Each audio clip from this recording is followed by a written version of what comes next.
Les doy formalmente la bienvenida a este webinar que se trata sobre nuestra formación intensiva de jefes de obra. La Escuela de Gestión este año ha apostado por generar capacitaciones que sean integradoras. Ustedes, quienes conocen a la escuela, saben que nosotros hace más de 10 años que damos formaciones breves de entre 4, 6, 8 clases sobre temáticas específicas. Este año nos propusimos poder brindar además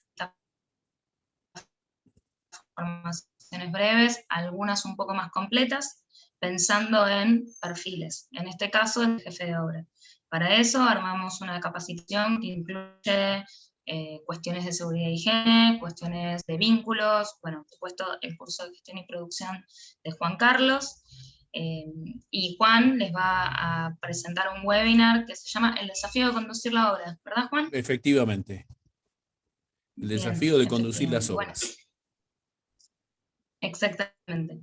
Creo que no me presenté, mi nombre es Catalina Crescente, yo trabajo en el área de educación ejecutiva, que es la parte de la escuela que se encarga específicamente de cursos y capacitaciones. La escuela tiene otras dos que otro día daré, pero hoy no quiero tomarles demasiado tiempo.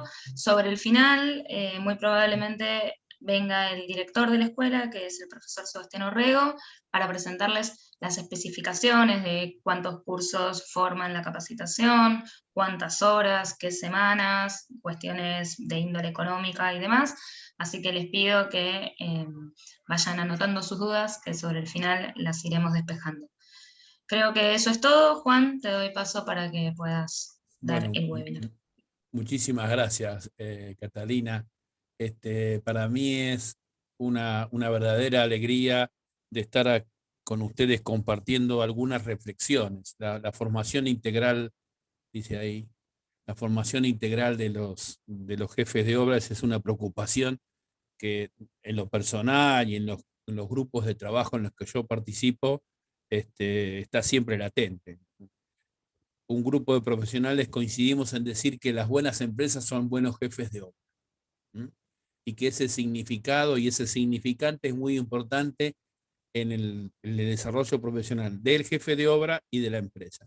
Y también sabemos que este rol no siempre es reconocido y que se maneja en tensiones. Si uno tuviera que definir al jefe de obra, definiría que es una administración de tensiones.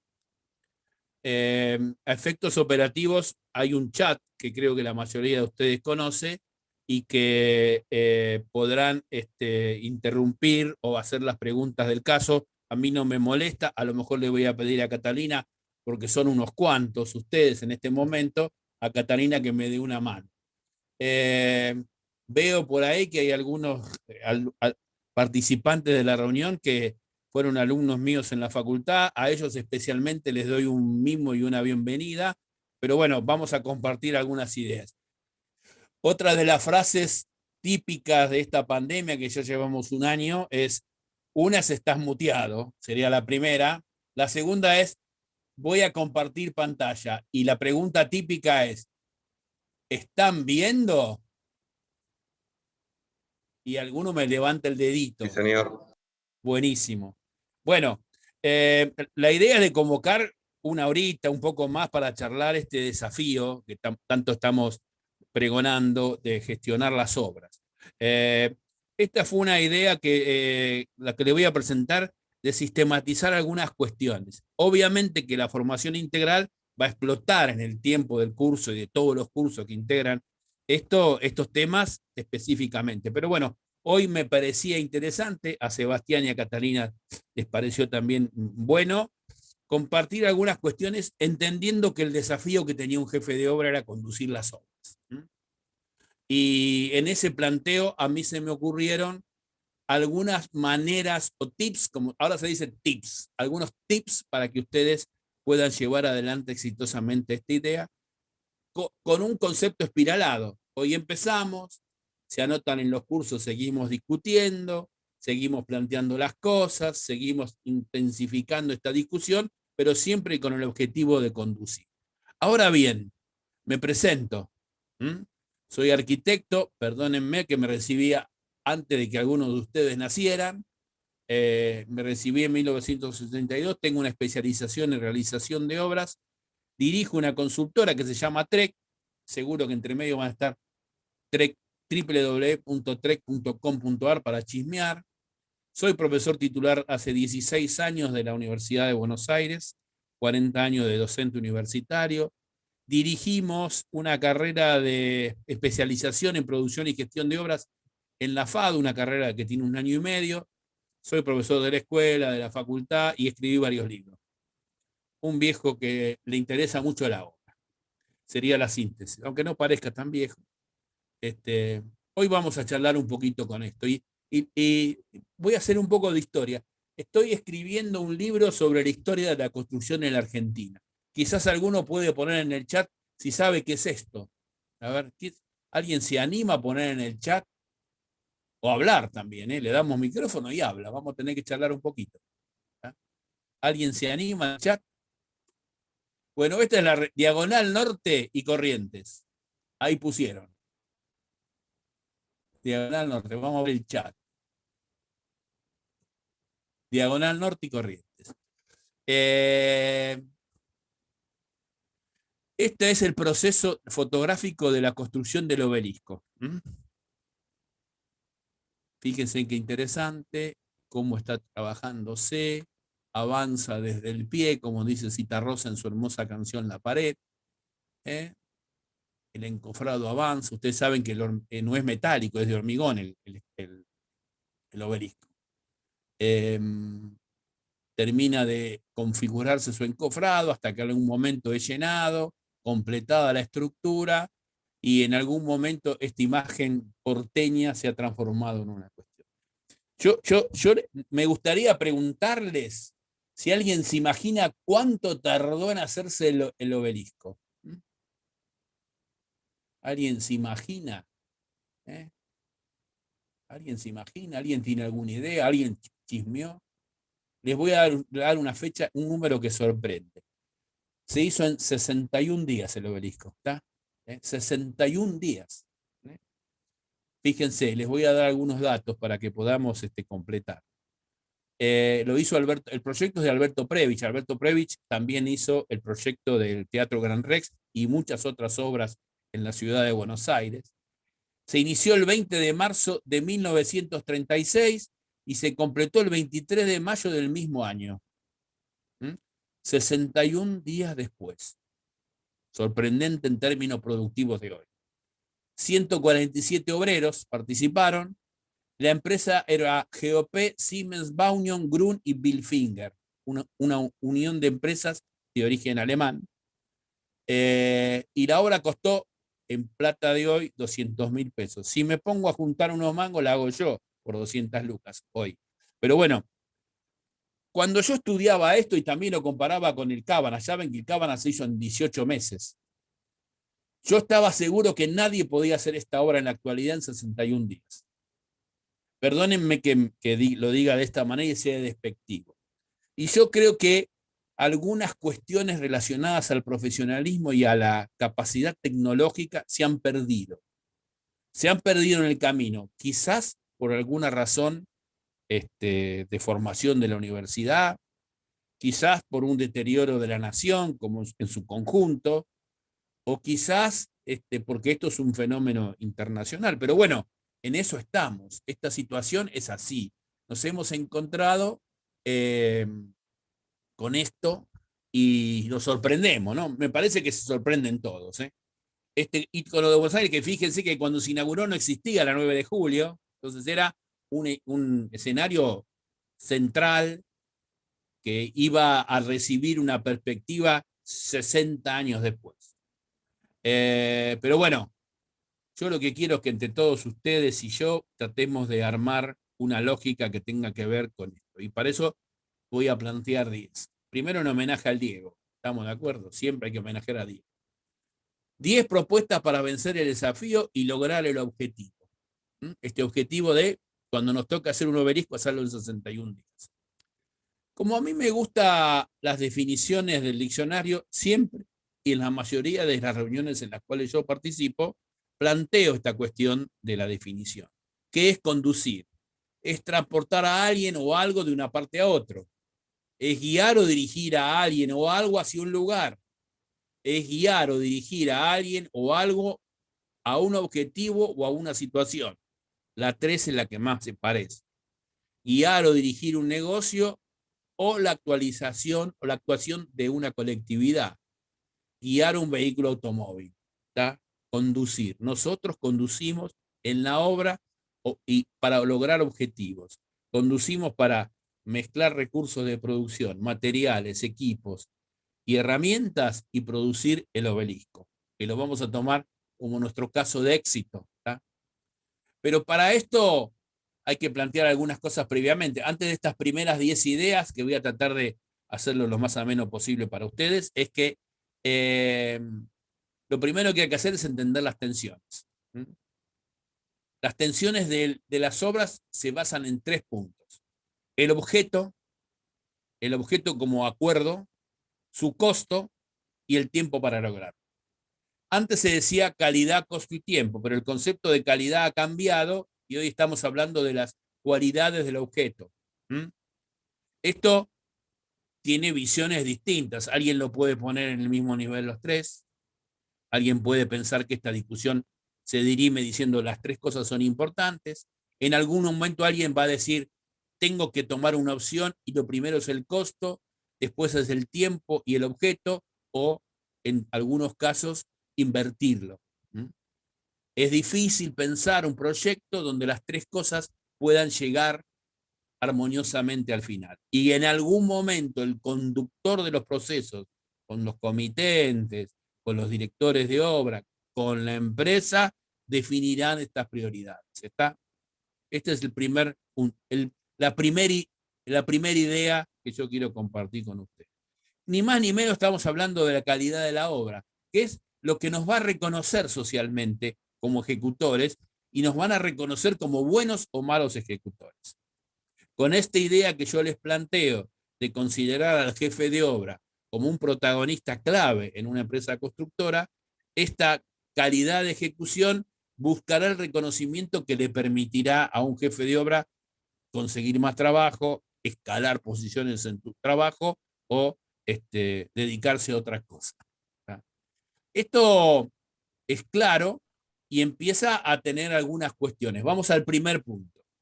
Hay que saber claramente que hay un camino hacia donde nos conducimos.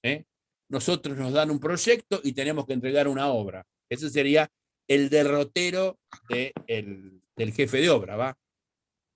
Si alguien, como siempre, quiere agregar algo, nos pide la palabra, Catalina se la da y yo los escuchamos. Me encantaría. Entonces, yo tengo que ir de un proyecto dado a una obra, y ese es mi derrotero. Pero yo lo que digo es que hay un espacio, un punto, una clave en este proceso, un hito, que es el precio. Es saber cuánto vale eso. Entonces yo digo que para llegar del proyecto a la obra, tengo 2 etapas. Una primera etapa analítica donde digo y estudio cuánto vale, y una etapa después de haber decidido cuánto vale, ejecutar. Podríamos decir que la primera etapa es el estudio de las ofertas y la licitación, sí, podríamos decirlo. Y la segunda es la obra plena, sí. Pero también lo que quiero decir es que estos vasos comunicantes están todo el día interactuando entre ellos. Entonces, esta primera etapa del proyecto a la obra, a su vez, va a estar dividido. Entonces, en este esquema ustedes van a ver arriba la denominación que en acuerdo hemos construido para esta etapa y abajo el instrumento con que contamos para ello. Ustedes dirán, ¿por qué este tipo, si yo soy jefe de obra o quiero hablar de obra, ¿por qué me empieza a meter el lío de la documentación? Porque no queda otra, no queda otra. La obra empieza el día que proyecto. Entonces yo, aunque sea jefe de obra, me tengo que involucrar en los procesos productivos que devienen del proyecto y debo involucrarme en esa calidad de proyecto. Luego viene la caracterización de la obra. Es una obra de hormigón, es una obra donde yo defino con quién y cómo la puedo hacer y entonces defino a quién le puedo pedir precio. Después la tengo que medir, aunque venga medida, Las reglas del arte dicen, el proyectista hizo un cómputo y presupuesto, yo la tengo que volver a medir para ver si está bien, y luego formo el precio. Para el análisis, la herramienta fundamental es la documentación, para la cualificación es el listado de rubros, para la cuantificación es el cómputo métrico, y para la formación de precios el costo directo. Esos serían los instrumentos básicos para poder lograr el objetivo de saber cuánto vale la obra. Porque yo digo que si yo sé cuánto vale, y ahí agrego un comentario que algunas veces algunos me han escuchado, si yo sí digo que sé cuánto vale, sé cómo está hecha. Entonces, el valor no es que Juan Carlos sea un capitalista absoluto. Juan Carlos lo que dice es que si yo sé cómo es el objeto teléfono, sé cómo está ejecutado y conozco las partes y los tiempos que se utilizaron para la ejecución. O sea, que ya cuando formo el precio, estoy pensando cómo se ejecuta ese producto. Ese producto tiene una secuencia, una vez definido, contratado, comprado, que es planificar, programar y materializar. Está claro que la planificación es el listado de tareas y la secuencia, pero la planificación con la secuencia no me garantiza el éxito.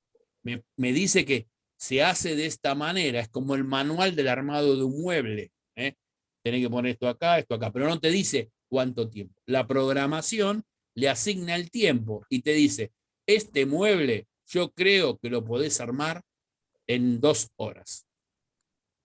El obelisco lo podés hacer en 61 días. Capaz que el contrato era 60 días y se pasaron 1, pero...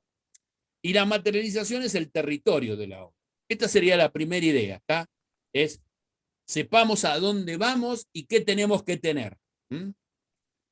¿Puedo avanzar sin planos? Sí, puedo avanzar sin planos. Voy a tener contingencias, está claro. Entonces, yo esto lo tengo que completar. Si no lo completo por un montón de razones que ustedes conocen y no vale la pena profundizar, debo entender y asumir que puede haber contingencias para eso, que puede haber dificultades en los costos, en la calidad y en el objeto. Es imposible. Para esto hay que tener en claro que todo este proceso es completo, analítico y debe establecer la importancia de cada uno de estos aspectos. Por supuesto que el resultado esperado o cómo es el objeto es la llave para entrar a esta discusión. Esto, a ver, ¿quién es este? Pueden escribir. A ver, vamos a poner, pongan en el chat. ¿Quién es este? Batman. Van poniendo Batman. Este es Batman. Bien, es Batman. Alguno ponga algo a alguien, para aunque sea, a ver si saben. No es el zorro. No es Superman. Batman. Batman. Muy bien, es Batman. Listo. Les creo, es Batman. A ver, voy a poner otra diapositiva. ¿Quién es este? A ver. Vuelven a poner Batman también. Es Batman. Es cierto, es Batman. Batman de vuelta. El director de obra, dice otro. El Caballero de la Noche. Están muy bien. Sigamos jugando. Ahora, el Caballero de la Noche. ¿Quién es este ahora? Batman también. Batman. Ahora dice otro director de obra. El comitente, dicen por ahí. Pero es Batman. Y este también es Batman. Entonces yo me pregunto, siempre que hago esta diapositiva, ¿quién miércoles es Batman? Son 4 opciones. Imagínense en algo tan sencillo y tan culturalmente impuesto, no conseguimos un acuerdo, porque la verdad es que para mí Batman es el del fondo amarillo, es Adam West, y para algún par de jovatos que están ahí, que hacía ¡pum! ¡Flash!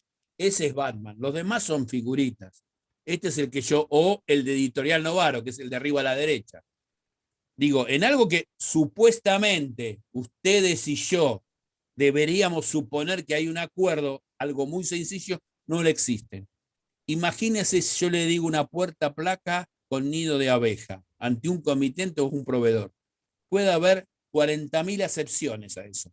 De hecho, no debe haber un elemento de construcción que tiene más acepciones que la palabra puerta placa. Entonces, una de las cuestiones difíciles de la industria de la construcción, que sería el punto 2, es que hay mucho supuesto y poca definición tecnológica. Y hay que empezar a definirlo, porque si no va a haber grandes problemas en esos procesos. Entonces, yo lo que quiero decir es que yo estoy de acuerdo con convivir con esta historia de que a veces no es necesario escribir todo, pero hay que escribir muchísimo más de lo que uno se imagina o dibujar mucho más de lo que se imagina. Esto sería la primera cuestión. Googleen ahora Batman y van a ver millones de Batman. Como poner puerta, van a encontrar millones de puertas. Pero entonces lo primero que hay que es despejar. Definido el camino, lo segundo que digo es despejamos qué querés. ¿Tá? Lo tercero es saber definir el acuerdo con los instrumentos justos. ¿Eh? Porque tenemos una tendencia a equivocarnos a definir las cosas. Lo pongo también en primera persona porque también me pasa a mí, en primera del plural. Saber definir el acuerdo con los instrumentos justos. ¿Qué eso es? Saber cómo es el objeto, saber cuánto estoy dispuesto a pagar por ese objeto y cuánto es el tiempo que puedo esperar para recibir ese objeto. Un producto que responda al acuerdo, al precio esperado, en el tiempo acordado. Es una obviedad lo que estoy diciendo, ¿no? La verdad es que nunca se cumple. Una de las grandes dificultades que tiene la industria de la construcción, y por eso estamos preocupados en mejorar esos estándares, es la dificultad de definir el valor de las cosas, definir el tiempo de ejecución y la distorsión que se producen en los proyectos. Por lo cual, esta suposición que nosotros hacemos no siempre se cumple. Entonces, el punto 3 valoriza la cuestión proyectual. Nosotros tenemos que ir de una posición A una posición B, que es la necesidad y la resolución de esa necesidad. Y para eso tenemos que ir al proyecto. Ese proyecto se puede definir a través de 3 elementos y nada más 3 elementos. No anden buscando líos. Tanto sea para el comitente con el proyectista como para el jefe de obra con los subcontratistas. 3 elementos y los paso rápido. El patrón. Obviamente es todo referenciado al objeto, tiempo y costo. El proyecto me lleva a esto, tengo estos 3 elementos para definir. Esto me va a definir la calidad de la obra. El patrón es un elemento que sirve como muestra para sacar otro igual. No invento. Digo, quiero esta grifería o quiero este inodoro. No me voy a poner a inventar. Y si me pongo a inventar, tengo que entender que necesito mucho más elementos que el dibujo para inventar. Porque las especificaciones técnicas de una grifería incluyen el peso de la grifería, el giro, las medidas, las dimensiones, el espesor del niquelado, etcétera, etcétera. Este es un primer camino. Pidamos precisamente lo que queremos, sería la cuestión. El otro modelo, bueno, patrón, agrego algunos patrones, que es una teja y una llave o una cerradura. El otro es el parámetro, que es la variable de una familia de elementos que sirve para distintar a uno de ellos mediante un valor numérico. ¿Esto qué es? El hormigón. ¿Tá? Yo no voy a decir, deme una probeta como esta y le muestro el de Hormigosur en la probeta. Le doy los parámetros. ¿Está? Entonces, supero el modelo o cambio la estrategia sobre el modelo y establezco parámetros. Si necesito que ese hormigón tenga un color determinado, volveré al patrón para que ver que tecnológicamente cómo lograrlo. ¿Está? Entonces, estos son los elementos de limpieza, las armaduras, y esto se va a completar con las especificaciones y con los escritos. Y tiene tradicionalmente valores numéricos. ¿Mm? Por el otro lado está el modelo. El modelo es un arquetipo, punto de referencia para imitar o reproducir. Es lo que estamos acostumbrados a hacer y ver. Un plano. ¿Tá? Yo no puedo hacer una casa en uno y decirle, hacemos una igual. ¿Tá? No puedo. Tengo que hacer un dibujo, explicarlo y conducirlo a que interprete ese dibujo. Pero ese dibujo, ese modelo, está construido con los 2 elementos anteriores. Los parámetros, porque ahí, por ejemplo, en ese muro, que es una vivienda a procrear, están los muros en las especificaciones que están marcadas en el plano. O un patrón, porque también hay un inodoro. ¿Está? Entonces, La manera de construir una buena definición de calidad es con el modelo y los patrones y parámetros que integran esto para construir ese modelo. ¿Está? Vamos. La cuestión que deriva de esto de el camino, el acuerdo, Batman, ¿cómo explico qué es Batman? Que hay que evitar las confusiones. Y la calidad no es ni buena ni mala, es la calidad pedida por el cliente. ¿Está? La propiedad que hace que un proyecto u obra sea adecuado en todo y cada una de las partes a lo solicitado por el comitente. Está llena la industria de la construcción de decisiones en la obra que superan o ignoran la decisión del cliente, que es el que pone la tarasca. Entonces, necesitamos retomar ese punto de análisis. Para esto, siempre nos vamos a referenciar a los tres elementos que en estas dimensiones son claves. Y ustedes saben que Phil Crosby, un especialista en calidad, dice que calidad no es ni buena ni mala, sino que es cumplir con los requerimientos, es hacer lo que te pidieron, es satisfacer al propietario, al que pidió la obra, y establecer de esta manera un producto que responda a las exigencias del consumidor. ¿Tá?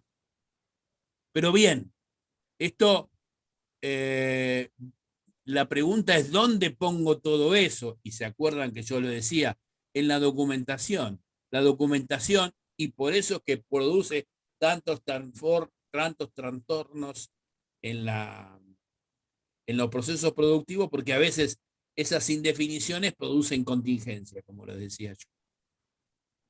Bueno, ¿alguna consulta? ¿Vamos bien? Llevamos 4, nos faltan 6. ¿Ninguna consulta? Soy magnífico. ¿Se está viendo bien? ¿Se está viendo bien? ¿Alguien me hace por ahí? ¿Cómo estamos viéndolo bien? Se está viendo bien y te estamos escuchando bien. Perfecto, Catalina, te agradezco. Vos cualquier cosa que veas que alguien me pregunta algo en el chat, me avisás porque a veces me pierdo. Bueno, el punto 5. Solo le dijeron Juan Carlos Batman. Ah, Juan Carlos Batman, sí, me la dicen mucho. Es que en realidad yo voy a cambiar al Zorro, porque ahora estoy viendo los domingos el Zorro y me llevó a la infancia, así que voy a cambiar porque hay muchas versiones del Zorro. De Antonio Banderas para atrás. Anthony Hopkins también hace eso. Hay que saber decir que no a tiempo es muy útil. Es muy útil saber decir que no. Yo tengo un amigo, un ingeniero, Álvaro García Meseguer, y por eso la puso en el medio. La 5 es la quinta idea y para mí es la más fuerte, miren. Especialista en control de calidad de la Agrupación Nacional de Constructores de Obras de Madrid, un tipo que sabe mucho de esto, dice esto. A ver si están de acuerdo. En la construcción se dice muchas veces menos que no que las necesarias. Y dice también, fíjense, los que tienen cámara se ríen porque se acuerdan de que prometieron algo y que no cumplieron. Es como con las novias, o los novios, o los novies. Se aceptan compromisos de difícil cumplimiento que provocan siempre una disminución en la calidad. Y esto, para no perder al cliente, yo le digo que voy a hacer el obelisco en 61 días. Porque Mitri Bedia, que era el intendente de Buenos Aires en esa época, lo necesita para el acto del 25 de mayo de 1936. Y ahí viene otro dato histórico. Todo el mundo pone a Gardel con el obelisco. Eso nunca pudo haber sucedido porque Gardel se murió el 24 de junio de 1936 en Medellín, Colombia, un mes después que se inauguró el obelisco y él no estaba en la Argentina. O sea que nunca conoció el obelisco, pobre Carlitos. Volviendo al corazón, para no perderme en los recuerdos históricos, tenemos una tendencia para cuidar al cliente, porque tenemos miedo que nos echen, de decir que sí a compromisos que ya sabemos de difícil cumplimiento. Es posible que también haya posiciones extremas. Alguien que sea hiperoptimista y piensa que una represa se puede hacer en 6 meses, o alguien que considere que hay que hacerla en 60 años. Seguramente que esto será el resultado de una tensión, pero estoy seguro que uno de los grandes problemas que nosotros podemos tener como productores, organizadores, gestores de obra, es que decimos que sí, muy fácil. Tenemos el sí fácil. La otra cuestión que les quiero plantear como punto sexto, no es que vayamos rápido, los otros son más pesaditos. Tampoco los quiero cargar. Controlar para que todo se cumpla, pero con método. Y ahí voy a decir dos cosas. Nuestro objetivo no es controlar, como jefe, nuestro objetivo es hacer. Pero el instrumento control es indispensable para el hacer. Controlarnos nosotros y controlar al otro. Y esto nos lleva a un gran desafío que nos cuesta implementar, que es establecer indicadores. Nosotros tenemos el indicador madre, que es el certificado, pero sabemos las dificultades que significan. Primero, porque el certificado valora lo que hiciste, no lo que tenés que hacer. ¿Está? Entonces, nosotros tenemos que controlar para que eso cumpla y que tenga un método. Este método, obviamente, que tiene el primer punto importante, si pegáramos esos papelitos amarillos, es el proyecto. El segundo punto importante es el precio de ese proyecto. El tercero es el plan de trabajo. ¿Está? Eso nos va a establecer el norte y nos va a decir, vamos para allá. No tengo que decirles a ustedes que el plan de trabajo es algo que en la obra se ve poco y nada. Y lo ven algunos que están preocupados o organizaciones que han avanzado mucho en la maduración de estos aspectos. Pero claro, esto nos lleva a que si nosotros establecimos hitos y metas, debamos establecer métodos de control, tanto sea como director de obra, tanto sea como empresa constructora o como subcontratista. Es necesario controlarse uno y controlar al otro para el cumplimiento de estas cosas. ¿Cuál es la tensión que se produce acá? Al ser humano no le gusta ser controlado, es una cuestión natural. Seguramente que a ustedes les pasa lo mismo que a mí. Te da como cosita que te anden controlando. Pensá que te tienen desconfianza, que sos un inútil, etcétera, etcétera, etcétera.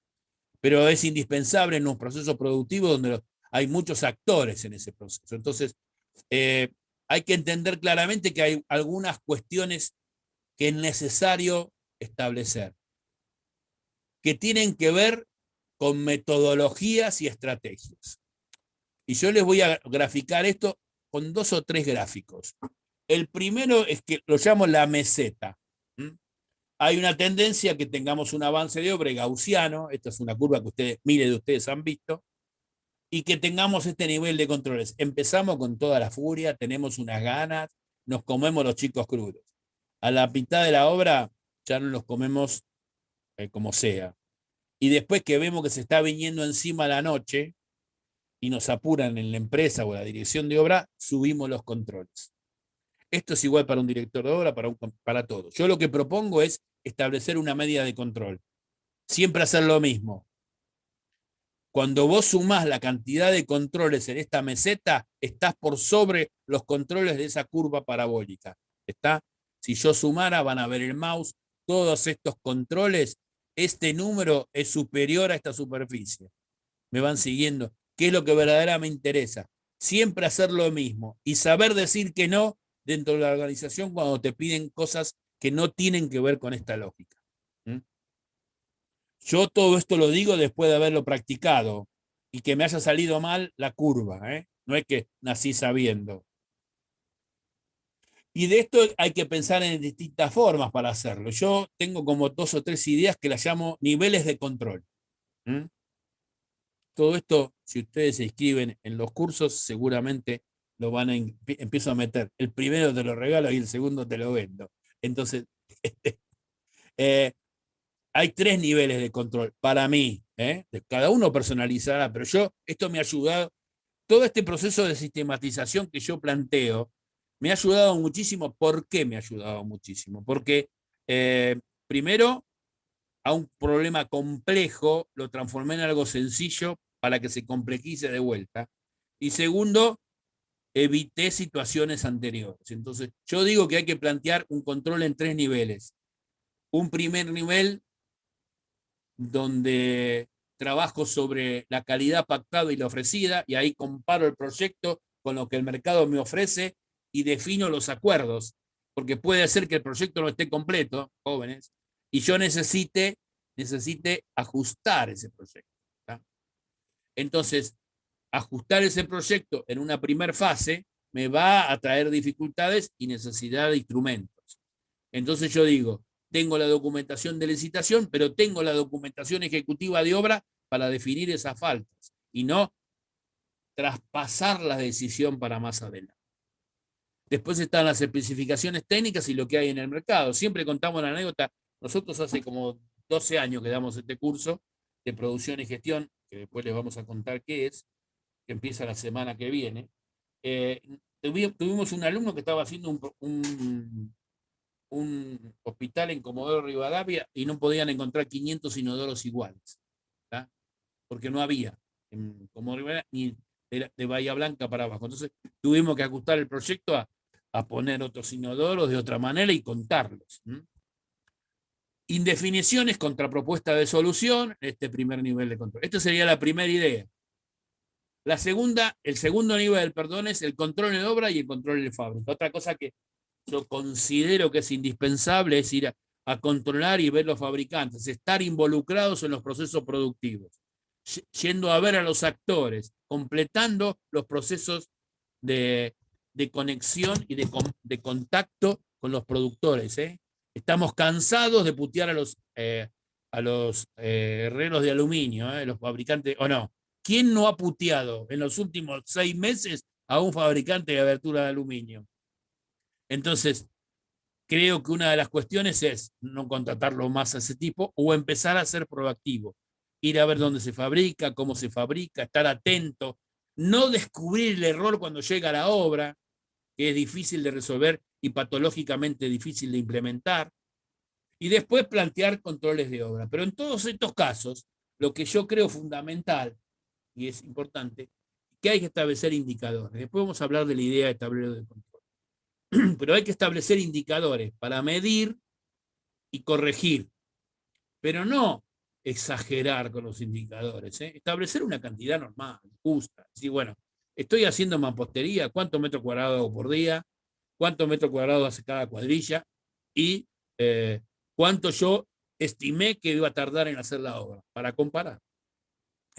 O las órdenes de servicio contestadas o notas de pedido, si me contestaron, esos indicadores son los que me sirven. Entonces, estos indicadores van a permitir la revisión en la recepción, la revisión en la ejecución y la revisión del control. El tercer nivel, en este séptimo postulado, es el del control de la producción y el control de la gestión. Y acá aparece ya una idea de mando. El control de las tareas debe estar instrumentado y, si es posible, delegado por parte del jefe de obra. Y estos indicadores transferidos a los capataces, a los líderes de cuadrilla, a los distintos actores de ese proceso. Como hacemos la instrumentación y la capacitación en seguridad e higiene, hay que establecer estos procesos de control de la producción.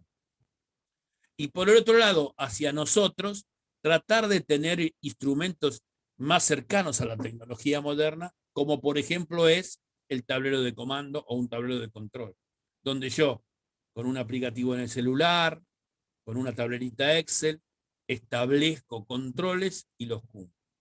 No es porque me guste la burocracia, porque si yo pongo indicadores y establezco cuestiones operativas de esos indicadores, al medir lo que yo estoy haciendo es verificando. Entonces, no es para mí lo importante el tablero de control como objeto, ¿se entiende? Sino es importante el hecho de que yo mida para ver si estoy haciendo las cosas como lo tengo previsto.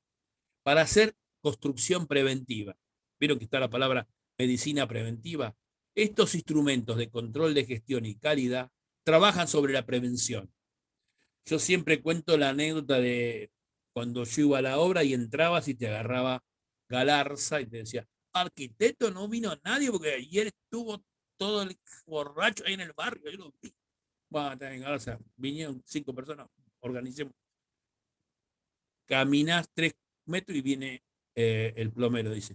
No vinieron los codos Yola, Yo se lo pedí, estaban en la lista, pero no vinieron en el remito. Yo anoté que en el remito no vinieron. Bueno, y ahora voy a tener que ir a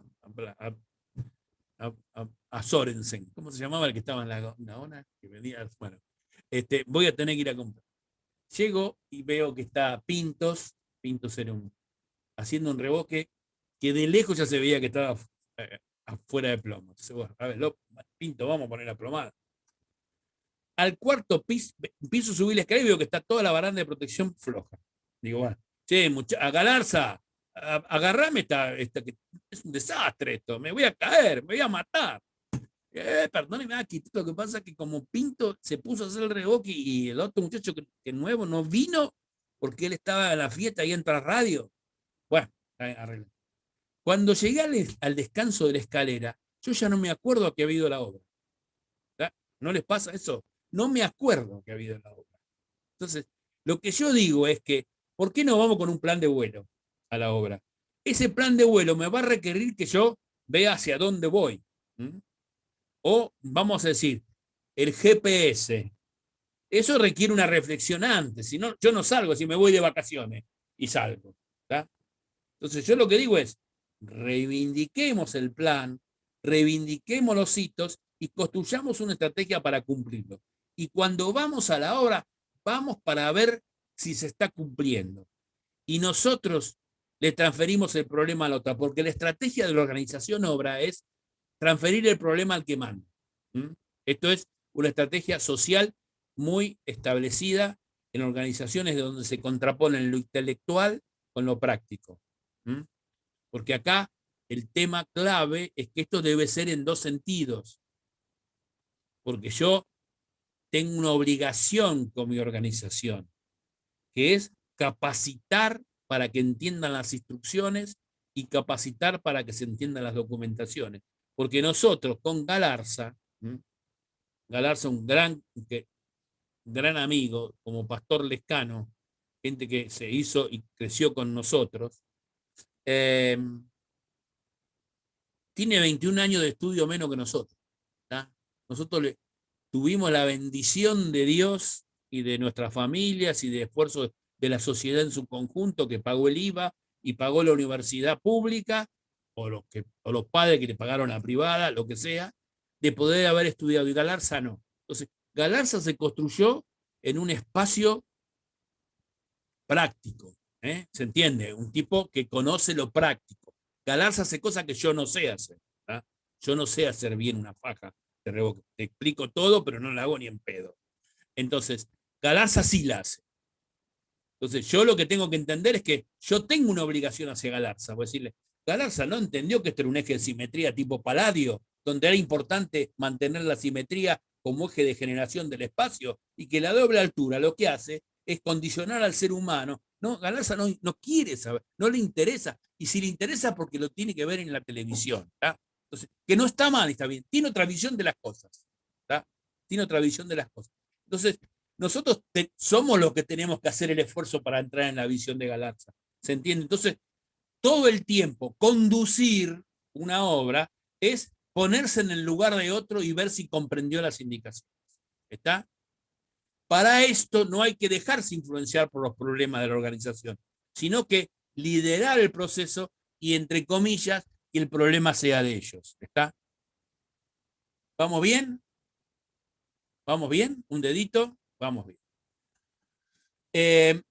La otra cuestión que tiene que ver con esto de los dos sentidos, se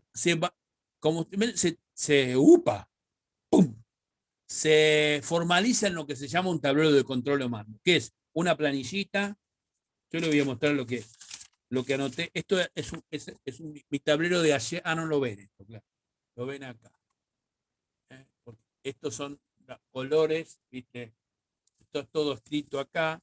Esto lo hice para controlar una serie de provisiones en una de las obras que estoy dirigiendo. Pero yo tengo un tablero de control que está en la nube, en la cual operan todos los que participan de esa obra con una clave, donde lo que hacen es una información compleja, establecen una serie de indicadores y construyen una información sistematizada. No es que me guste a mí la lógica simbólica y que me guste la metodología de la investigación. Lo que me gusta es saber de la información, porque otro de los paradigmas de la obra es que el que tiene la información maneja la línea de poder. ¿Está? El que sabe todo lo que pasa es el que manda. Entonces, para mí, mandar es tener toda la información. Entonces, ¿qué información tengo en este lugar? Tengo una información que me da la empresa constructora, una información que me da el comitente y una información que yo produzco. O sea que esto es en posición de director de obra. El jefe de obra podría hacer lo mismo, ¿estamos de acuerdo? O el comitente también. Entonces yo, en esa posición, acumulo toda la información. No por acumularla, sino para producir. Entonces, por ejemplo, les muestro este panel de control de la obra de San Martín, que es el gestor de documentos de obra. Están los planos aprobados, las versiones y la versión que está en funcionamiento, para que yo sepa qué está en la obra. Esto también está claro, es esta planillita también, ¿eh? No es que es esto, porque primero esta obra son 600 viviendas, hicimos 3 etapas de 150, estamos haciendo la última, entonces no podés ir con un papelito, si no tenés un libro así. Y la otra obra es una obra en un lugar muy importante, que son 35.000 metros cuadrados de refacción. Tampoco lo podés. Entonces, tenés que tener un sistema organizado y una persona que se encargue. Entonces, desde el punto de vista de esto de cómo controlar, es dónde registrar el control, esto es, por ejemplo, las comunicaciones. Yo siempre digo que una de las relaciones más importantes de una obra es saber qué relación hay entre notas de pedido y órdenes de servicio. Siempre digo esto. Porque si hay más órdenes de servicio que notas de pedido, quiere decir que la empresa está fallando. ¿Está? Hay demasiadas indicaciones. ¿Me van siguiendo? Si hay muchas notas de pedido, hay dos cuestiones. O la dirección es un inútil o la empresa se inquieta. Entonces, siempre el ratio favorable es que haya más notas de pedido que órdenes de servicio. Porque quiere decir que la empresa está inquieta en resolver dificultades. Además de todas las órdenes de servicio que implican entrega de documentación, planos, eso no se cuenta, pero en las cuentas donde dice, necesito que me defina cómo es esto, y yo le contesto. Eso lo tengo que tener controlado. Entonces, por ejemplo, este tablero de control dice, ¿qué dice la orden de servicio? Si la contesté o no. ¿Está? Y también tengo los recursos de cuánta gente trabajó por día, y también esto me permite saber si estoy en la lógica con el parte diario, porque el parte diario, ¿viste? Lo juntás en una carpeta y nunca haces una lectura. Yo no estoy hablando de hacer más trabajo. Estoy hablando de hacer el mismo trabajo en otra secuencia. ¿Me van siguiendo? El modelo actual es registrar y ver después que registré. El modelo de un tablero de control es registrar mientras tanto. Entonces, como yo les decía, llenar el tablero de control significa haber hecho el control. ¿Está? Si yo digo que tengo que revisar la armadura, no es que pongo acá y lo importante es que puse ahí, sino lo importante es que fui a ver la armadura. ¿Está? Que recibí el parte diario y es este gráfico. O sea, lo que estoy proponiendo es que Galarza me escuche a mí, no yo a Galarza. No es que me moleste, después siempre tengo que hablar con Galarza, ¿eh? Porque a veces vos suponés algo y le decís, che, Galarza, hoy fue la discusión de la reunión de coordinación, vamos a laburar jueves, viernes, sábado y domingo, ¿podemos laburar el viernes? No viene nadie, arquitecto, me dice. Los muchachos, aquí hay un grupo que son muy evangelistas o muy católicos y no van a venir el Viernes Santo. Y es cierto. Entonces, eso, yo digo, laburemos el viernes, le pagamos triple, entonces, no, Galarza, arquitecto, de ninguna manera van a venir. ¿Está? Entonces, vos tenés que negociar eso. Y ahí sí Galarza te la pone justa. Porque Galarza ya les preguntó. ¿Está? Él ya les preguntó y vos le decís esto. Entonces, eso es una cuestión. Esto tiene bueno que te va a dar un informe. Este programa. Pero también hay instrumentos. Yo les pongo ejemplo. Tenemos el Consejo Profesional de Arquitectura y Urbanismo, el Colegio de Arquitectos de la provincia de Córdoba, tienen planillas de control que ya vienen impresas y que son útiles para él. La otra cuestión, pasado el punto 6, ya les dije que era largo, capaz que lo transformo en 2 en la próxima reunión. El punto 7 es entender que el tiempo no es un aliado. Una de las deformaciones de los jefes de obra, no se me ofendan los que son jefes de obra, es que consideran ampliación de plazos un triunfo. Y eso es una mentira. Es una derrota terrible, porque cuando uno consideró el precio de la obra, lo consiguió con una serie de gastos generales y de gastos operativos que están dentro del precio, y extenderlo no me garantiza que me lo reconozca. Si no fue culpa mía, si fue culpa mía, minga, te lo voy a pagar. Si el cliente fue el que decidió, me lo va a reconocer, y entonces sí es un aliado. Pero en principio, eso de decir, uy, conseguí una ampliación de plazo, es una cosa absolutamente imposible de sostener. Entonces, lo que yo digo, y esto va directamente relacionado a la calidad, el punto 7, que el tiempo de obra no es aliado de la resolución de problemas. ¿Eh? Menos tiempo tengo para terminar la obra, menos problemas voy a poder resolver. ¿Está? Porque estoy con la, como se dice, con la espada contra la pared. ¿Mm? Entonces, esta cuestión del postulado 1, que es la cuarentena, para decirlo en términos de pandémicos de ahora, es entender que no es un aliado. Yo me acerco al tiempo del final y voy a tener más dificultades. Y todo va a tener que ver con esto de el postulado 2 o el barbijo, que dice que esto está relacionado con lo anterior. A medida que se reduce el beneficio empresario, que es lo que sucede tradicionalmente en las obras, la calidad de la obra se va a reducir. Nadie va a ceder beneficios. Primero va a querer equiparar a lo que solicitó, después va a querer ver si puede ganar un mango más, y después si ve que no puede ganar un mango más, no quiere perder plata. Y esto va a ser 3 centímetros menos, un jornal más barato, un subcontratista más berreta, me van siguiendo, ¿no? Veo caritas que demuestran que lo han hecho.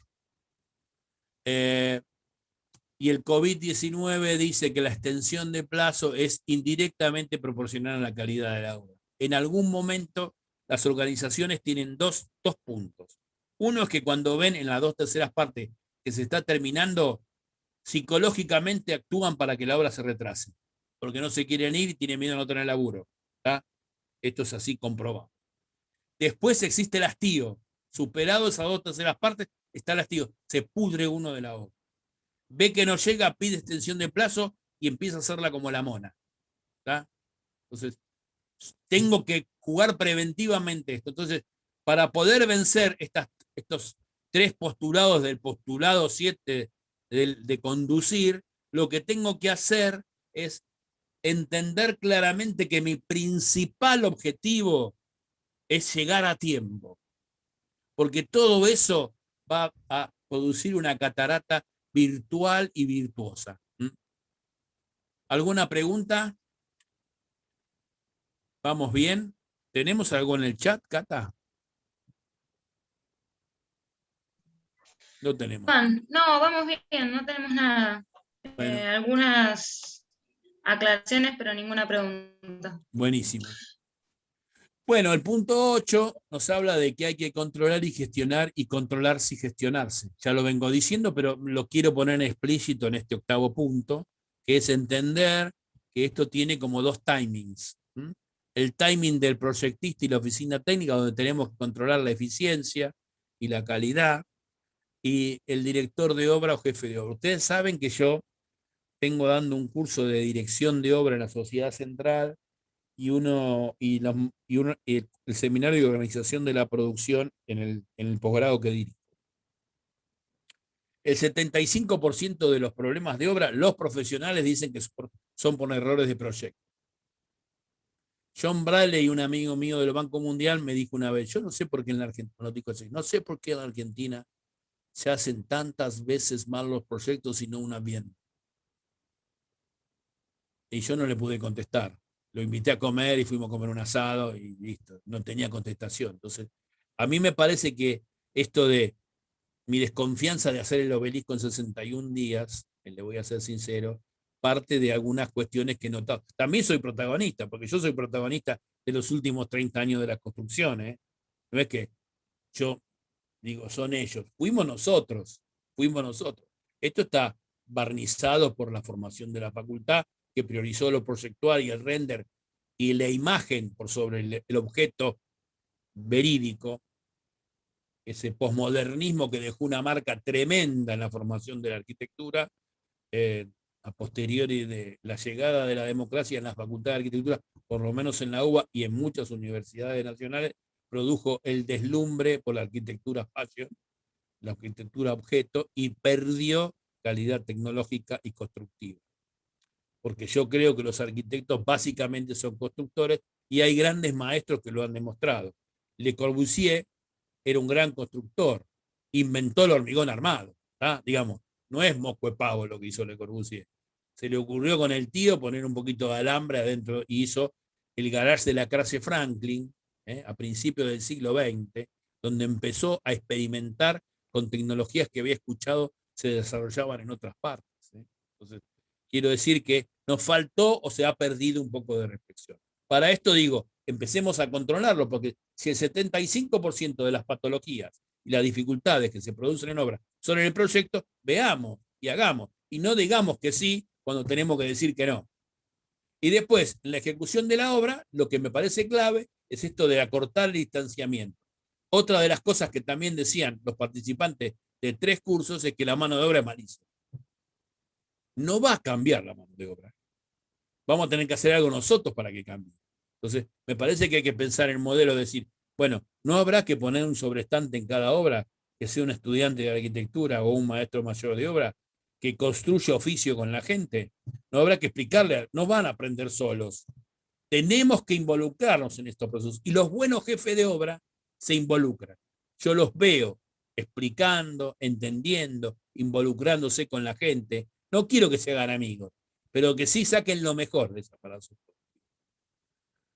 Bueno, para eso también hay modelos, ¿no? Está claro que esto yo lo digo desde la lógica de Paulo Coelho, pero también hay modelos como el BIM, que nos permiten decodificar, obtener información, controlar la ejecución de una obra, establecer pautas para el diseño, pautas para el control y pautas para la operación, y me permiten lograr una estrella productiva eficiente, con muy poca, como decir, con muy fácil de gestionar. Te pones a ver la computadora. Pero también hay otra cosa, que es otra de las cuestiones, es que cada cual atienda su juego, como el don pirulero.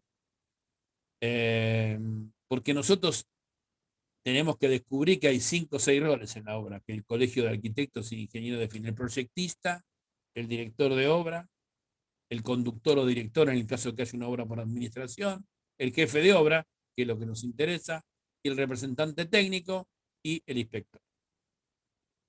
Y que cada uno tiene que hacer una cosa.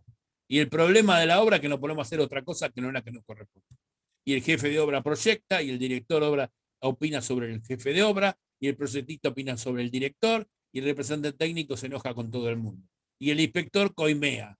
Entonces, a mí no me voy a poner a leer esto, pero me parece que habría que pensar en los caracteres distintivos, que es la franja que está abajo en gris. El director de obra tiene un contenido creativo en su rol, y es que es eso lo que hay que hacer, y lo que hay que hacer que el resto de los roles y el resto de la organización mejoren los productos. El director de obra, que se tiene que entender que es el máximo responsable, autoridad no es una palabra que esté bien, me parece, el máximo responsable ante la municipalidad, ante los organismos descentralizados y ante el comitente de hacer cumplir y desarrollar fielmente los planos y las obras con una empresa constructora que tiene un jefe de obra, que es el máximo autoridad, y que la buena obra es una buena empresa con un buen jefe, como les decía yo, y un buen director de obra que trabaje en conjunto con ese jefe de obra. No hay posibilidad de llevar una obra adelante si se produce en un terreno de contingencia y contraposición de estos dos elementos. Son los principales socios para que, si bien no son cómplices, son socios, no comercialmente, sino con el objeto de hacer la obra. Bueno, esto sería el punto 9. Nos vamos acercando al final. Queremos saber si ya llegó Sebastián. Le prometí menos 20. Así Llegué que justo cuando estabas hablando de BIM, Juan Carlos. Me bien, conecto yo hola y habla Sebastián. bien. Te Juan. prometí menos 20 y creo que llego justito, mire. Buenas tardes a todos. Un gusto Sebastián encontrarlos es por el que acá. nombró Catalina, que es el director de la Escuela de Gestión de la Construcción, que después se va a quedar charlando un poquito conmigo y con ustedes de este tema de la formación integral de los jefes de obra. Estaba contando algunas de las ideas que seguramente van a explotar, Sebastián, durante los distintos cursos y que hoy quisimos mostrarle como una manera de tips para resolver problemas. Estos actores que yo planteo deben mantener el rol y respetar el rol del otro. Y esa es una de las cuestiones que planteo. El 10, para ir cerrando, conducir una obra hacia lo esperado es posible, pero todo empieza aquí. Volvemos a establecer esto. El esfuerzo del plan, pero el plan como resultado del objeto, su costo y el tiempo para lograr. Trilogía que se moverá, como yo le digo, de una posición a la otra y donde me parece que para esta reunión de hoy conviene mantenerlas equilibradas, porque después la gerencia va a decidir qué se prioriza, en acuerdo con todos los actores. La gerencia va a decir qué se prioriza y de esta manera vamos a llegar a lo que yo llamo el principio de Pareto. No, lo que se llama el principio de Pareto. Para entender la importancia de lo que yo les decía 5 o 6 diapositivas atrás, que es yo conducir el proceso, yo organizar, o el jefe de obra o el director, organizar el proceso para el cumplimiento del objetivo, y no que el proceso me domine a mí. Llegar a la hora para saber qué hago. Entonces, el principio de Pareto, búsquenlo después en Google y lean miles de artículos, dice que el 80% de los defectos de un proceso o de un objeto radican en el 20% de los procesos. Esto es documentación, por ejemplo. Una obra tarda 10 años, un año es para la documentación y eso impacta sobre el resto de las obras. Entonces, cuando yo llevo a lo proyectual, tengo dos objetivos en esta idea. Primero, es que los arquitectos e ingenieros que están en los procesos productivos no se sientan menospreciados con los proyectistas. No es que ser menos arquitecto estar en obra, es lo mismo o más difícil. Lo que quiero decir es que todo esto hay que entenderlo como la necesidad de los arquitectos, ingenieros o maestros mayores de obra que participan como jefes y jefas de obra en incorporar el diseño y lo proyectual en su disciplina. Y vuelvo a la anécdota de siempre. Si yo soy capaz en diseño 5 de diseñar un estadio para 30.000 personas con una estación de subte, centro de transferencia y un Zoom, ¿cómo no puedo organizar una cuadrilla para revocar, muchachos? El que puede lo más, puede lo menos, termina siempre diciendo Juan Carlos en este momento. Entonces, lo que quiero decir es que es necesario que este esfuerzo también esté en la obra y yo piense en el plan no como una necesidad de cumplir lo que me pide el pliego, sino en un instrumento que voy a usar yo y que me va a permitir establecer los hitos y los elementos necesarios para eso. Le pongo vehemencia a esto, pero cierro pensando en, siempre me preguntan, Juan K. o Arqui, ¿qué es una buena obra? Y yo con Carlos Marqueto hice este solcito para los chicos. Una buena obra es la que tiene documentación confiable, la que tiene un precio sano. No es que precio sano es porque tome antibióticos, sino porque es justo para el que paga y justo para el que vende. ¿Tá? Se gana plata y no se paga demasiado. Que tenga un acuerdo de calidad y tiempos. Si está dentro del proyecto, mejor. Si no, antes de empezar la obra. Que tenga un control de planificación y registro de los cambios. Y ahí aparece el típico comentario de decir, señores, la planificación está hecha para cambiar. No se asusten en cambiar planificaciones. Lo que tienen que entender ustedes es que las planificaciones están para eso, para fijar un rumbo. Ese rumbo puede cambiar o ajustarse por un montón de elementos exógenos o endógenos de la obra. Lo que hay que hacer es corregir, pero siempre pensando en la fecha de entrega. Más recursos, menos recursos, más material, nueva tecnología, cambiar de herrero, etcétera, etcétera. Entonces, esto es lo que decimos que hay que tener. La otra es entender, hay que reflexionar después, a los manejos de las curvas económicas financieras como instrumento. ¿Cuánta plata tengo en caja? ¿Cuánto puedo disponer? Y ahí aparece una dimensión del jefe de obra que hasta ahora no habíamos hablado, que es la dimensión del que maneja la caja de la obra. Aunque sea la caja chica, de ahí en adelante maneja los certificados, le va oxígeno, negocia con el tipo de compras. Entonces, tiene que estar involucrado en eso, no es solamente producir. Después está el control de obra y el control de la gestión, hablamos también en el postulado, la correcta asignación de los recursos y cierro con el gerenciamiento del proceso, volviendo a la idea de conducir, de traccionar, entendiendo esto como una información de dos sentidos. Esto nos podría dar un panorama de todo este proceso que es circular, espiralado y que empieza y termina donde nosotros hayamos decidido poner la prioridad.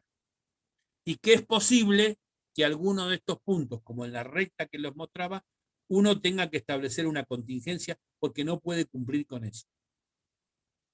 Lo que tiene que valorar es que nunca la obra va a ser igual si tengo menos documentación, ni más documentación. Siempre va a haber una contingencia. Lo que tengo que advertir cuál es esa contingencia y qué significa. Pero bueno, para esto vamos a reflexionar y vamos a trabajar. La idea de la Cámara es la de que todos construyamos un nuevo conocimiento colectivo para que ninguna empresa, ni ningún jefe de obra le tenga miedo a hacer el obelisco en 61 días. ¿No viste esa parte de la presentación, Sebastián? Después te la cuento. Entonces, lo que quiero decir es que todo esto surgió de una crisis originalmente de las empresas constructoras, de la organización constructiva obra y de la cadena de valor, de cierta ineficiencia en la producción de obras, centrada en los jefes de obras. A partir de eso se empezaron a producir una serie de objetos y productos de capacitación que estaban diseminados. El salto categorial que se propone ahora esto es integrarlo para construir un conjunto de conocimiento más colectivo y uniforme. Yo no los molesto más, le había prometido al profesor Orrego terminar menos 20, creo que estoy por ahí. Espero que la hayan pasado bien, yo la pasé muy bien, somos muchos y no podemos intercambiar, pero si me permitís, Sebastián, dejo 4 o 5 minutos para que los colegas que quieran preguntar algo lo hagan. Y si no, adelante con los faroles, Orrego. Si no, pueden venir al curso a preguntar. No sé si vas a compartir algo más en el PowerPoint. No, voy a dejar de compartir para que compartas vos. No, es más que nada para vernos mejor las caras. No, bien, buenas sí. tardes, buenas noches a todos. ¿Vio la sutileza, sí, ¿no? Del cartelito. Estás a full, la verdad que la próxima, esta segunda ola te agarró con todo ya. Ya me agarró bien armado, cámara nueva. ¿Qué tal la cámara nueva? Bien, ¿eh? Sí, estás hecho. Estoy hecho un youtuber. Bueno, parece que le gustó a los muchachos. Bueno, buenas tardes de vuelta. Estamos en la escuela con 20.000 actividades, ya por suerte, habiendo empezado el año, charlando en otro Zoom con docentes de escuelas técnicas, mientras ustedes, jefes y jefas de obra, estaban escuchando a Juan Carlos en esta charla introductoria a nuestro programa de formación integral en jefatura de obra. Como bien dijo Juan Carlos, lo que escuché hace unos minutitos, nosotros teníamos históricamente muchos cursos sueltos, donde venían profesionales y se iban anotando. Gestión y producción, cómputo y presupuesto, planificación. En el fondo siempre era planificación y seguimiento para jefes de obra. Gestión y producción de obra pensando en jefes y jefas de obra. Lo que hemos hecho este año 2021 es, además de que sigan existiendo los cursos con inscripción autónoma e independiente, porque puede haber alguien que quiera profundizar solo en un aspecto, también proponer una formación más integral. ¿Por qué esta integralidad? Porque creemos que el rol de la jefatura de obra es una de las demandas laborales en el sector de la construcción que más ha crecido en los últimos tiempos, que requiere de muchos profesionales específicamente formados, y sabíamos que nosotros podíamos mejorar nuestra disponibilidad de cursos articulándolos. También a veces decimos cosiéndolos mejor. En el fondo es ir viendo qué se está dando en cada curso y hacer una propuesta más global, que de alguna manera también le puede interesar a la empresa constructora, que en general es la empleadora del jefe de obra o de la jefa de obra. Le puede interesar como una propuesta, 2021 capacitamos a estos jefes de obra. Hemos lanzado 2 programas, uno en gestión de proyectos de construcción, que ya empezó, y este que empieza el 8 de abril con el primer módulo, que es el de Juan Carlos, el de gestión y producción de obra, que también tiene 8 módulos. No sé si han visto el PowerPoint, no lo quiero compartir porque después lo podemos enviar por mail adjunto a esta grabación para no perder tiempo ahora, pero la formación integral tiene 8 módulos que más o menos de memoria voy a decir: gestión y producción de obra, cómputo y presupuesto, planificación. Aparte del de planificación conceptual, le hemos sumado un pequeño modulito de project para planificamos usando una herramienta, la de project, para usarla bien, el básico al menos. Tenemos un módulo dedicado a eficacia en las obras o eficiencia en las obras, que básicamente es Lean Construction. Tenemos seguridad e higiene en las obras, porque es una dimensión que hoy ya, digamos, no hay que explicarla mucho. Hemos incorporado gestión ambiental, donde nuevamente va a aparecer Juan Carlos Angelomé, gestión ambiental de las obras desde la perspectiva de la jefatura de obra. Y creo que el último, creo que mencioné todos, es de alguna manera uno que es fundamental, no es técnico, es humano, es procedimental. No sé, Juan, si ya mencionaste que qué hace el jefe de obra, que gestiona tensiones. Sí. Empezamos con esa charla. Te cuento a vos, le puse el ejemplo del obelisco, que viste que con mi idea de terminar ese libro de historia de la construcción, estuve investigando el obelisco, y pregunté a todos, no pude establecer chateo, pero bueno, vos sabés que el obelisco se hizo en 61 días. Yo creo que no se puede hacer en la Argentina ese obelisco ahora en 61 días. Estoy sincero, estoy casi seguro que no se puede hacer. Primero porque no le pagan, segundo porque no hay hormigón, tercero porque no sabemos hacerlo. Entonces digo, manejamos de una crisis. Seguramente que el jefe de obra, que era un alemán, tenía más recursos o recursos casi inagotables, pero manejó las mismas tensiones. Y eso encima después se lo querían tirar abajo. Claro, después se lo querían tirar abajo. Bueno, seguramente acá hay algunas conocerán todos Sebastián. el ejemplo del Empire State, que también fue hecho en plazo. O el Cábana se hizo en 18 meses. ¿tá? Ahí preguntan si puedo recomendar un libro para esto. Bueno, hay un muy buen libro que se llama Gestión y Hay uno que escribió Angelomé. Gestión y producción de obra, del arquitecto Juan Carlos Angelomé, otro de gestión de obra pública. Están a disposición en la Cámara Argentina de la Construcción porque fueron editados con fondos del FODECO, así que le escriben a la Escuela de Gestión donde se inscribieron y ahí pueden también plantear. Y hay algunos que nos preguntan si van a dar un certificado de asistencia a esta charla. No, por esta charla en general damos certificados por los cursos largos, por las charlas de una sola vez, no, porque la verdad que hacemos tantas que es un lío generar tantos certificados. Sí, hay 100 personas en este momento. Y teníamos muchos más inscritos y no tomamos lista tampoco en esta ocasión. Es medio un lío por una charla de un momento. Sí, claro, por el curso. Este programa que ustedes van a recibir toda la información, estamos empezando. Yo la verdad que aquellos que tengan la posibilidad, es altamente recomendable poder capacitarse como jefe de obra en el marco de la Escuela de la Cámara, porque de alguna manera es la asociación que agrupa a las empresas constructoras que son las que contratan jefes de obra. Entonces estamos acercando la formación con el mundo productivo. Bien, Juan, te agradecemos mucho, estamos en horario, no queremos pasarnos. Para mí siempre es bueno compartir lo que yo pienso. La próxima semana nos vamos a estar viendo ya con el curso de gestión y producción. El curso es a distancia, pregunta Marcelo. Sí, el curso es totalmente por Zoom, pero sincrónico.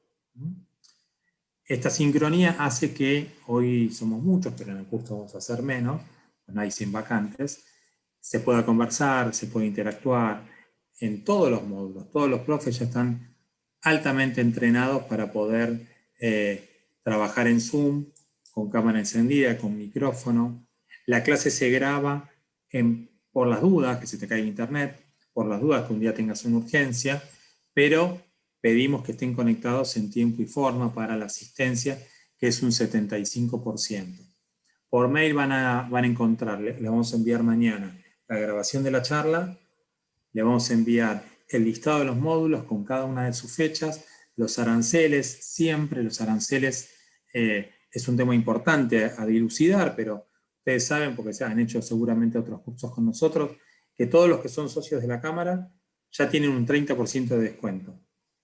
Que podés ser no socio, pero estar matriculado como arquitecto o ingeniero, y ya tenés un 20% de descuento. Por lo tanto, no es un problema. Aparte se puede pagar en Mercado Pago con distinta cantidad de cuotas, 3 sin interés o más cuotas, ya el interés lo pone en Mercado Pago. O sea que nadie queda fuera por el tema económico. Siempre está la posibilidad de ajustar algún tipo de promoción para que más gente participe.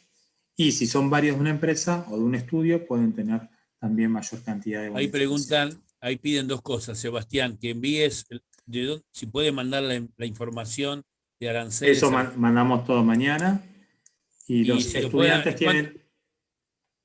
¿Los estudiantes qué descuento tienen? Esa es la otra pregunta. El mismo que un profesional, el 20% de descuento. El 20% de descuento sobre el valor general si son estudiantes de universidades nacionales. Bien, pero no se queden afuera por temas de aranceles. Mañana cuando reciban la información van a poder evaluar y estamos a disposición por correo electrónico o por WhatsApp. Respecto a estos cursos, ¿qué tipo de conocimientos básicos o en qué nivel de estudio se recomienda para anotarse? Es una muy buena pregunta, Juan Manuel. A ver, siempre diríamos de maestro mayor de obra hacia arriba. Probablemente se anoten y en alguno de los cursos, no en todos, en alguno de los cursos puedan compartir con algún estudiante de sexto año de maestro mayor de obra, porque nosotros tenemos un plan con escuelas técnicas que los vamos becando en algunos cursos, pero son estudiantes avanzados de MMO y en general estudiantes muy buenos de MMO que están muy bien preparados. Pero yo diría, yo por ejemplo soy profesor de filosofía y no me animaría a hacer este curso. Quizás el de gestión y producción sí, porque es de gestión, pero el de cómputo y presupuesto. Gestión y producción. De gestión y producción lo escuché tantas veces que lo podría dar, pero el de cómputo y presupuesto no, porque para mí es un misterio como es el cómputo de materiales. Entonces, cada curso tiene su dificultad. Para ser jefe de obra, ustedes bien saben que no hace falta ser arquitecto ni ingeniero, porque no es un rol profesional que requiera matrícula. Por más Puedo corregir, excepto que el pliego lo solicite. Claro, bueno, excepto que el pliego, y yo diría el 99% de las ocasiones es profesional. Pero podría no serlo, por eso digo, capaz no sos arquitecto, no sos ingeniero, pero sos idóneo, tenés capacidad y podés hacer el curso. No pedimos un título habilitante. Sí pedimos que entiendas de qué se va a hablar mínimamente. Obviamente que yo creo que si está involucrado si no te anotás. Si está involucrado en el proceso productivo, en algún escalón del proceso productivo, ninguno de los conocimientos le van a ser ajenos. Entonces, si es un maestro mayor de obra para arriba, como decís vos, y participa en un proceso productivo, el conocimiento es muy accesible porque vamos a hablar de las cosas que hablamos de hoy, cotidianeidad, de Galarza. Si no sos jefe, si no tenés experiencia y sos maestro mayor de obra, yo también creo que serían como las dos condicionantes. ¿Tá? Exactamente. Bien, estamos en horario, no queremos que lleguen tarde a ningún lado. Mañana reciben toda la información y estamos en contacto para, durante incluso toda la Semana Santa, puedan tomar la mejor decisión de este año, que va a ser comenzar la formación integral de jefatura de obra. El 8. El 8. Bueno, yo te quiero agradecer la invitación, a Catalina y a vos. Catalina se fue a cursar porque estamos todos corriendo con una cosa u otra, pero te agradecemos a vos, Juan, por la disponibilidad de esta charla que fue fabulosa. Vi un par de print screen con Batman. No sé si han resuelto quién es Batman ya. No, es Bruno Díaz, está claro. Se equivocaron todos. Okay. Eso es lo que quería decir. Fallaron totalmente. Era Bruno Díaz. Muchas gracias a todos. Nos vemos, ojalá la semana que viene en el curso. Gracias, saludos.